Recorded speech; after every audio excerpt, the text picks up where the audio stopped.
Bwana Yesu asifiwe sana. Ninamshukuru Mungu kwa kibali na nafasi ambayo ametupatia tena kukusanyika mahali hapa au kukutana mahali hapa. Kwa wale ambao wananisikiliza kwa njia ya Telegram, Mungu awabariki sana. Kwa wale ambao wananisikiliza kwa njia ya YouTube, Mungu awabariki sana. Na hata kwa wale ambao wananisikiliza kwa njia ya Spotify, Mungu awabariki sana. Na mnisamee kwa kukosekana kwa siku kadhaa nyingi kidogo, na tulikuwa hatujamalizia series yetu, na siku ya leo tunakwenda kumalizia kipande cha mwisho kabisa cha series yetu ambacho tulikuwa tunajifunza kuhusiana na namna ya kufasiri Biblia au maandiko matakatifu. Tumejifunza kanuni nyingi kwenye sehemu zilizopita, na leo tunakwenda kumalizia kujifunza njia ambazo ni nzuri za kutumia katika kujifunza au kuyafasiri na kuyaelewa maandiko matakatifu. Lakini kabla ya yote nitamshukuru Mungu, alafu tutakwenda kuingia kwenye somo moja kwa moja. Baba, katika jina la Bwana wetu Yesu Kristo, tunasema asante kwa sababu ya uaminifu wako na upendo wako kwetu. Umekuwa mwaminifu sana toka tulipoanza vipindi hivi vya series, na umekuwa ukituonekania na kutufundisha sawa sawa na mapenzi yako. Endelea kutusimamia. Roho Mtakatifu akawe kiongozi wetu, akitukumbusha na kutusaidia yale yote ambayo tumejifunza. Ni katika jina la Yesu aliye Bwana na Mwokozi wa maisha yetu, na wote tuseme amina huko ambako tunasikiliza.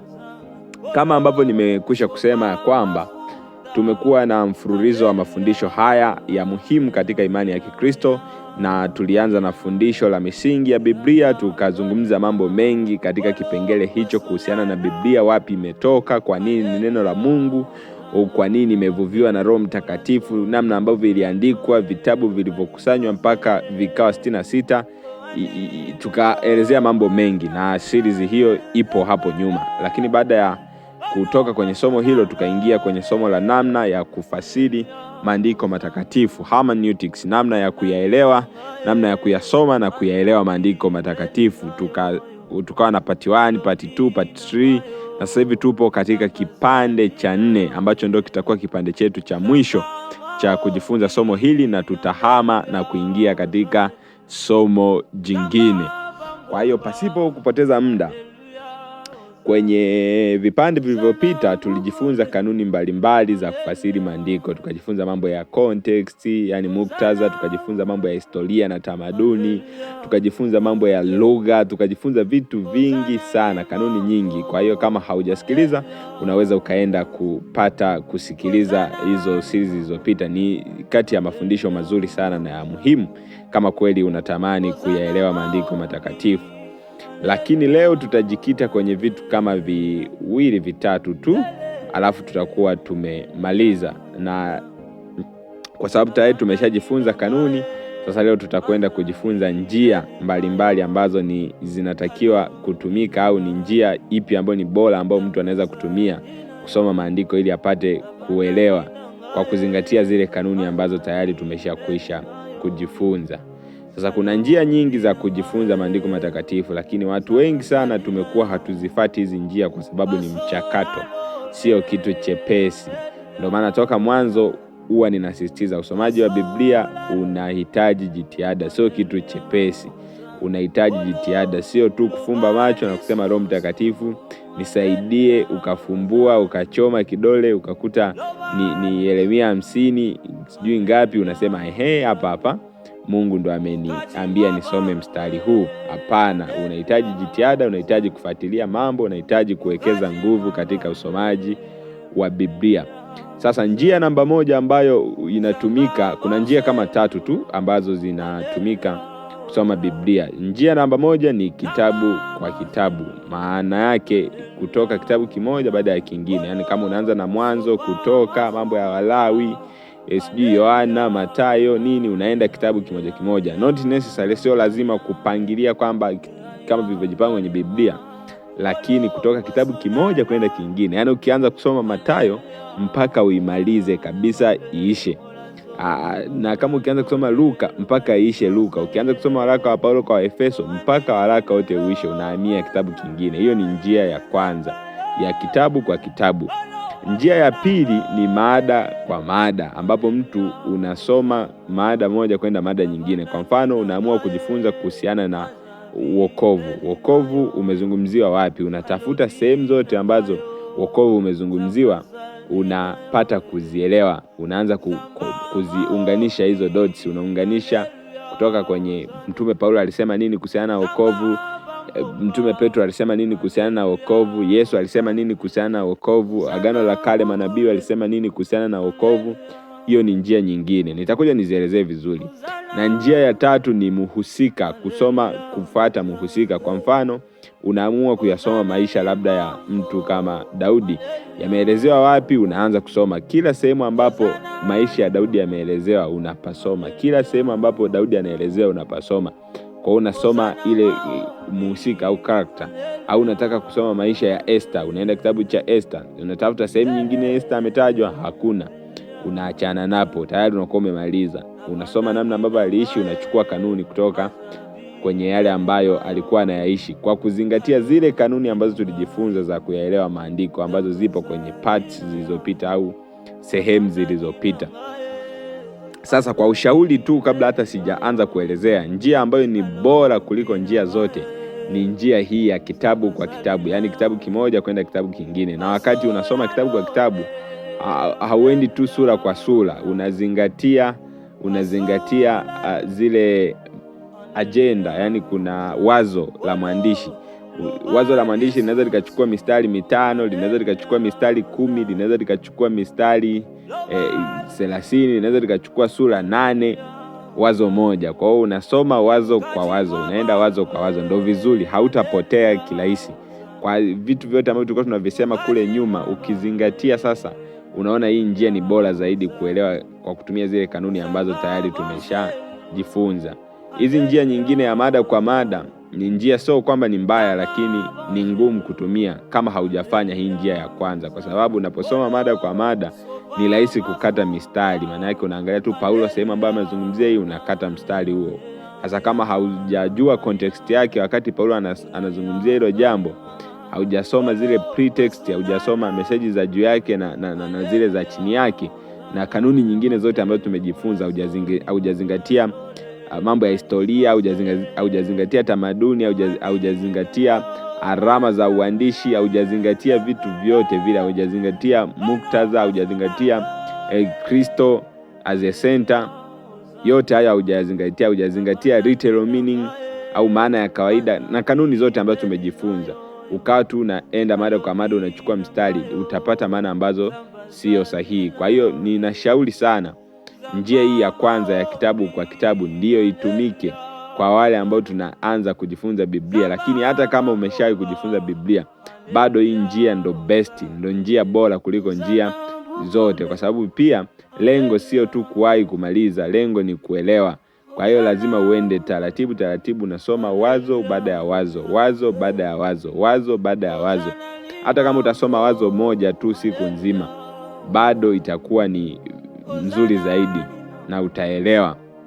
Kwa hiyo njia ya kitabu kwa kitabu ndo njia bora, lakini njia ya muhusika pia ni ngumu, kwa sababu na yenyewe inafanana tu na hii. Kwa hiyo utaenda kwa muhusika, hautajua zile kanuni ambazo tumeshajifunza, itakuwa ni ngumu kuzizingatia, kwa sababu hapo utakuwa tu umefocus na maisha ya mtu mmoja.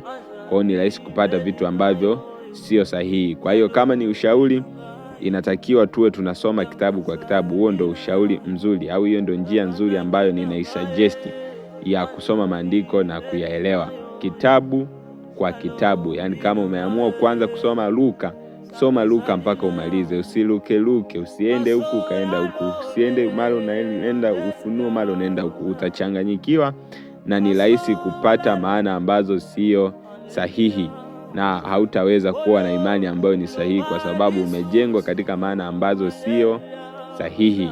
Kwa hiyo ni muhimu sana tukajifunza kwa namna hii ya kitabu kwa kitabu. Kwa hiyo hizo ndo njia. Lakini kabla sijaenda kumalizia, kuna wakati sasa tunapoliendea neno la Mungu au tunapoenda kusoma Biblia, lazima tuwe na mtazamo ambao ni sahihi. Tumeshajifunza kanuni, tumeshajifunza njia ambayo ni sahihi au ni bora zaidi kuliko njia nyingine. Sasa mtazamo wetu wakati tunaenda kusoma Biblia inatakiwa uweje? inatakiwa tu tunafikiria nini wakati tunaenda kusoma Biblia. Lazima kuwe na mtazamo ambao ni sahihi pia, kwa sababu ukiingia na mtazamo ambao sio sahihi ni rahisi sana kupata vitu ambavyo sio sahihi. Sasa nitaanza kusema mitazamo ambayo sio sahihi, lakini ni common kwa waamini. Ndicho anachokifanya Wakristo wengi, lakini sio sahihi. Ndio mitazamo ambayo Wakristo wengi wanayo wanapoliendea neno la Mungu, lakini mitazamo hiyo sio sahihi. Nitaiorodhesha hapa na nitaonyesha hatari zake, kwa nini hiyo mitazamo sio sahihi. Alafu baadaye nitakueleza kuhusiana na mtazamo sahihi. Tutakuwa tumemaliza kabisa series yetu hii. Mtazamo namba 1 ambao sio sahihi ni kuenda kusoma Biblia kwa ajili ya mabishano au kushinda ubishi fulani au kutetea dhehebu lako. Yaani kila unapoenda kusoma Biblia au unaendea maandiko matakatifu, unatamani kutafuta nondo fulani ambazo ukienda kubishana na watu wengine utawashinda. Utaonekana kwamba wewe unaelewa, umeshashinda, kwamba labda mnabishania swala labda la ubatizo. Sasa wengine wanasema ubatizo ni maji marefu, wengine wanasema kubatizwa maji mafupi, wengine wanasema kubatizwa sio lazima, wengine wanasema haina umuhimu, wengine bila kubatizwa huwezi kwenda mbinguni. Sasa kila mtu anatafuta chimbo lake, anaingia kwenye Biblia ili aje abishane kwenye ubishani ashinde. Sasa ukifanya hivyo, ukiingia na mtazamo huo kwamba natafuta mistari ili nikabishane au nikashinde ushindani fulani, hauwezi kupata maana sahihi, au nikatetee dhehebu langu au nikatetee kile ambacho dhehebu langu linakiamini. Hauwezi kuyaelewa maandiko matakatifu kwa usahihi, kwa sababu tayari unakuwa uko biased.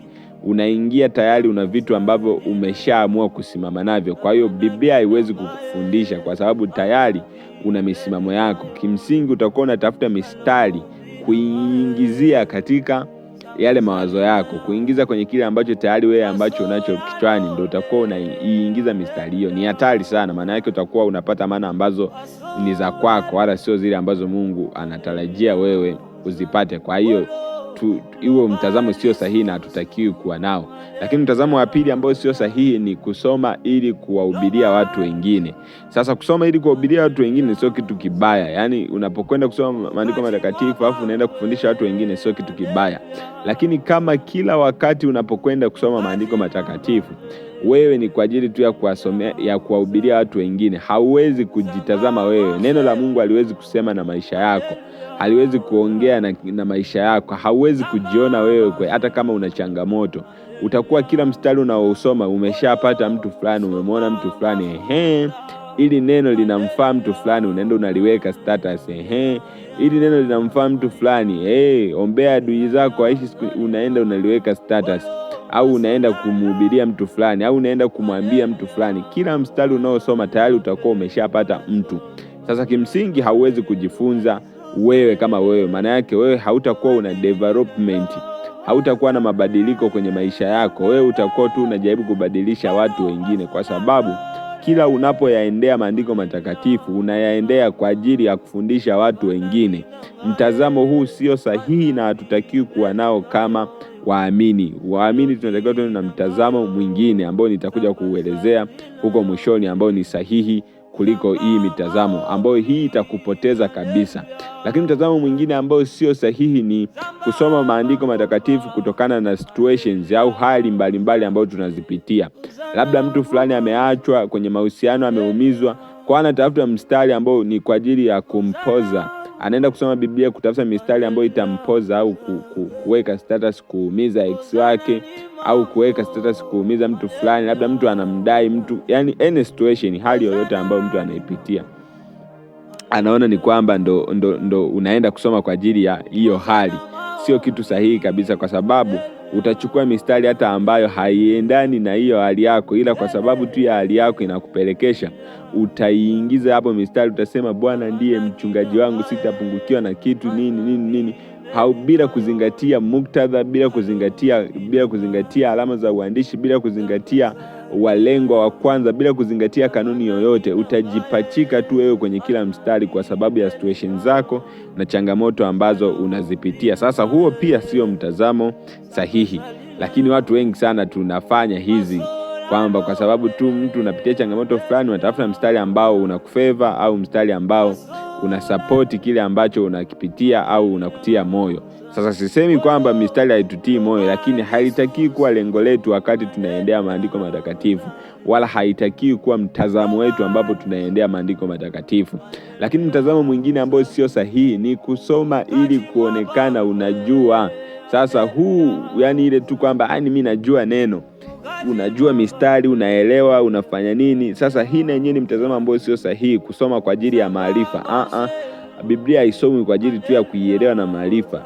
Nitakuja kusema kwa nini tunasoma Biblia, mtazamo ambao ni sahihi ni upi. Lakini utakapokuwa na mtazamo huu hauwezi kubadilika, kwa sababu wewe unakuwa tu unatafuta maarifa. Kwa hiyo utakuwa umekalili mistari mingi lakini haikubadilishi kwenye maisha yako.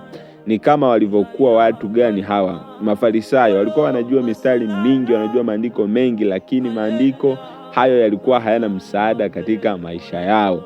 Kwa hiyo huu mtazamo pia sio sahihi. Lakini mtazamo mwingine ambao sio sahihi ni kutafuta neno la wiki, neno la siku, neno la mwezi. Unatafuta tu afu ndo unaanza kutembea nalo.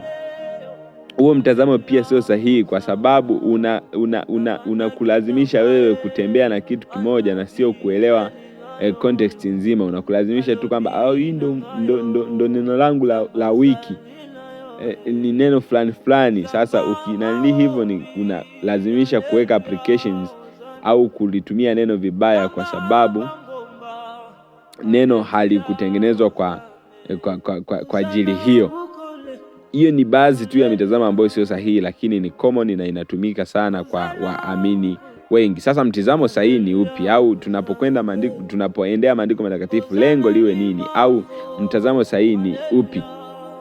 Kuna mwalimu mmoja anasema hivi, mtazamo huu ambao ni sahihi ni kama shilingi, au ni kama shilingi. Maana yake una pande mbili, kama ilivyo mwenge na kichwa kwenye shilingi. Kwa wale ambao tunazifahamu 100, 200 zina upande mmoja na upande mwingine. Ndivyo ambavyo mtazamo sahihi ulivyo.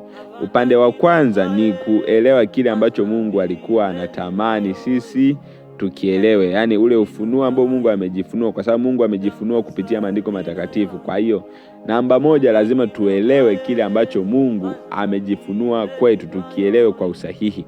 Lakini baada ya kukielewa kwa usahihi, tukigeuza shilingi upande wa pili ni kuishi sawa na ule uelewa. Namna ambavyo tumeelewa ndo tunaanza kuishi hivyo. Maana yake tunaanza kubadilishwa na neno siku hadi siku, tunaendelea kumfanania Kristo. Kwa hiyo tusisome kwa ajili ya kuhubiria watu wengine, tusisome kwa ajili ya kufiti tu situations zetu, tusisome kwa ajili ya kujua tu mambo mengi na kukaleli mistari, tusisome kwa ajili ya kuhubiria watu wengine, bali tusome kwa ajili yetu wenyewe. Kwanza tuelewe kile Mungu alichokuwa anakimaanisha, lakini pili tuanze kuishi sawa na kile Mungu ambacho alikuwa anatamani sisi tukielewe na kukiishi. Hiyo ndio lengo sahihi la kusoma Biblia au la kusoma maandiko matakatifu. Na kama unajua hili ndio lengo sahihi, hauwezi kukimbizana. Hauwezi kusoma tu kwamba unafunua chapter 8 kwa siku, chapter 10 bila kuelewa. Usipoelewa sehemu utakiwi kupaluka, kwa sababu lengo ni kuelewa. Hata kama utasoma page 2 kwa siku, hata kama utasoma page 1 kwa siku, bado itakuwa ni vyema zaidi as long as umeielewa hiyo page 1 na ukaanza kuifanyia kazi, kuiishi katika maisha yako, kuliko kusoma page nyingi, kuliko kusoma Biblia na kuanza kujisifu, mwaka huu nimemaliza Biblia, lakini pasipo kuelewa, lakini pia pasipo kuishi kile ambacho umekielewa. Kwa hiyo ni muhimu sana kuelewa ili uishi imani ambayo ni ya kweli. Na hilo ndo lengo sahihi la kusoma maandiko matakatifu. Na unaposoma, kumbuka, zingatia zile kanuni ambazo tumejifunza kwenye part 1, part 2 na part 3 ya hili fundisho.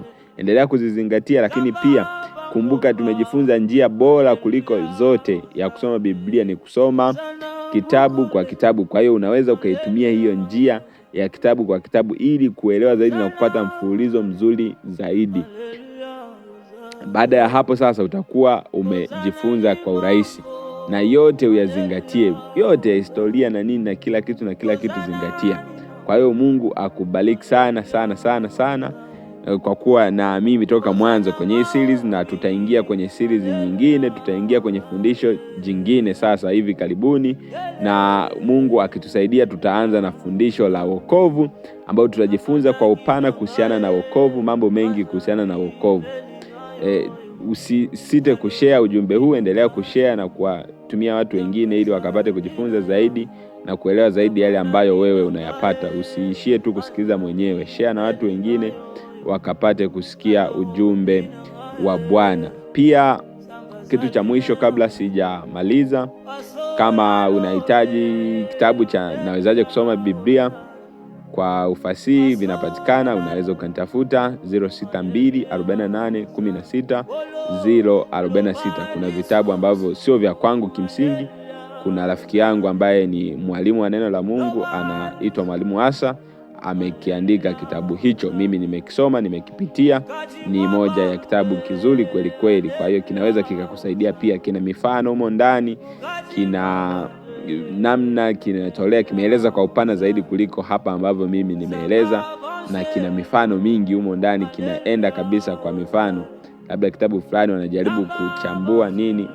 Kwa hiyo kama unakihitaji, unaweza ukanitafuta kwenye namba hizo za simu, alafu mimi nitakutafutia namna ya kukipata popote Tanzania, hata nchi za nje. Tunaweza tukakitafutia namna kikafika. Mungu akubariki sana sana sana sana. See you, tukutane kwenye fundisho linalofuata. Be blessed. Amina.